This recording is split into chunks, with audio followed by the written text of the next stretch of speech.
उसको ये सरकार आर्थिक रूप से तोड़ देगी। लोग नहीं कह रहे कि मुट्ठी भर लोग क्यों ना हो, सबके परिवार है, सबका घर है, सबको चलाना, उनको आर्थिक रूप से तोड़ा जा रहा है। आपको विभागों में काम करने नहीं दिया जा रहा क्योंकि संघ के लोग बैठे हुए हैं। विश्वविद्यालयों में आपके बच्चों के नंबर कम कर दिए जा रहे हैं क्योंकि विश्वविद्यालय पूरी तरह से संघ से संचालित है, नागपुर से संचालित है। वहाँ आप शिक्षक नहीं रहते, वहाँ नागपुर से ट्रेंड वो लोग रहते हैं जो मनुवाद को स्थापित करना चाहते हैं, जो चाहते हैं भारतीय जनता पार्टी और आरएसएस की विचारधारा पूरे देश में पनपे, फले, बढ़े, जिससे देश में नफरत पैदा हो। इस नफरत की आड़ में वो एक अल्पसंख्यक के नाम पर सिर्फ मुस्लिम, अल्पसंख्यक सिर्फ मुस्लिम तो है नहीं, अल्पसंख्यक का मतलब है जो भी हिंदू के अलावा धर्म हमारे देश में वो सब अल्पसंख्यक, लेकिन अल्पसंख्यक सिर्फ हमको दिखाई देता है मुस्लिम। और ये ऐसी नफरत पूरे देश में फैला रहे हैं मुस्लिमों के खिलाफ कि मुस्लिमों को दुश्मन बता के आपका हक अधिकार लूट लिया जाए, आपके शिक्षा संसाधनों को लूट लिया जाए, आपसे रोजगार की बात ना की जाए, आपको शिक्षा देने की बात ना की जाए, आपको स्वास्थ्य सुविधाएं मुहैया करवाने की बात ना की जाए, आपके सुरक्षा की बात ना की जाए।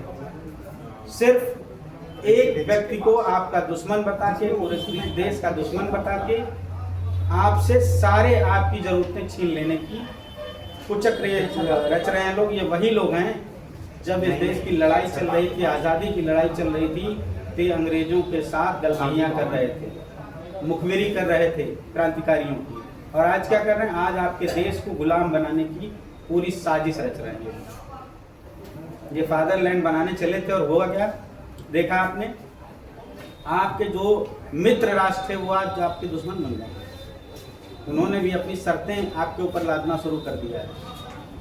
और एपेस्टिन फाइल में नाम आने की वजह से ये हमारे देश का प्रधानमंत्री इतना झुक चुका है, ये देश बिक जाए उसको कोई फर्क नहीं पड़ता। वो सिर्फ जेल नहीं जाना चाहता, वो सिर्फ ये नहीं चाहता कि उसका नाम आए।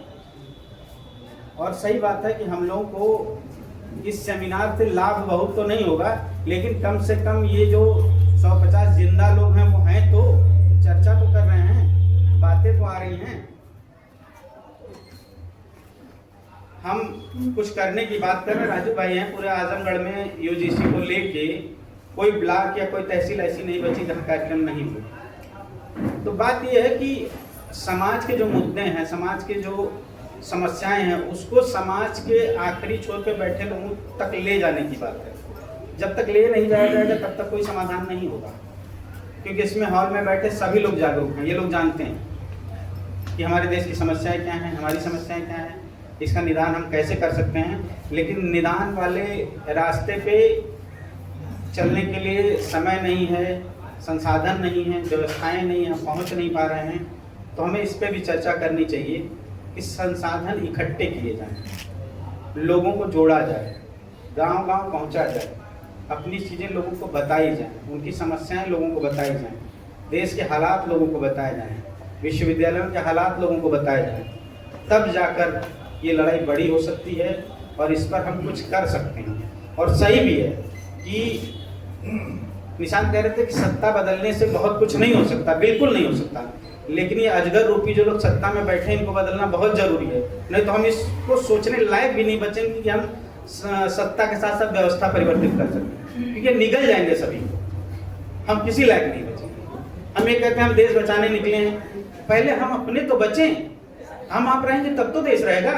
यहाँ तो हमारे आपके ऊपर भी सवालिया निशान, हम बचेंगे कि नहीं बचेंगे, ये समाज बचेगा कि नहीं बचेगा, हमारी आने वाली जनरेशन बचेगी कि नहीं बचेगी। जब हम रहेंगे, हमारी जनरेशन रहेगी, हमारे बच्चे सुरक्षित रहेंगे, तब तो हम एक अच्छे देश बनाने की बात करेंगे। ये ऐसे लोग बैठे हैं जो सब कुछ बर्बाद करने पर तुले हैं सिर्फ अपने व्यक्तिगत लाभ के लिए। तो सत्ता भी परिवर्तित करनी है, व्यवस्था भी परिवर्तित करनी है और अपनी बात गांव-गांव, घर-घर तक पहुंचानी है। तब जाके आपको कुछ लाभ दिखेगा। और इसके लिए जो भी करना पड़े हम लोगों को आपस में मिलकर करना चाहिए। मैं तैयार हूँ, जैसे भी हो, जिस भी तरह से हो। धन्यवाद।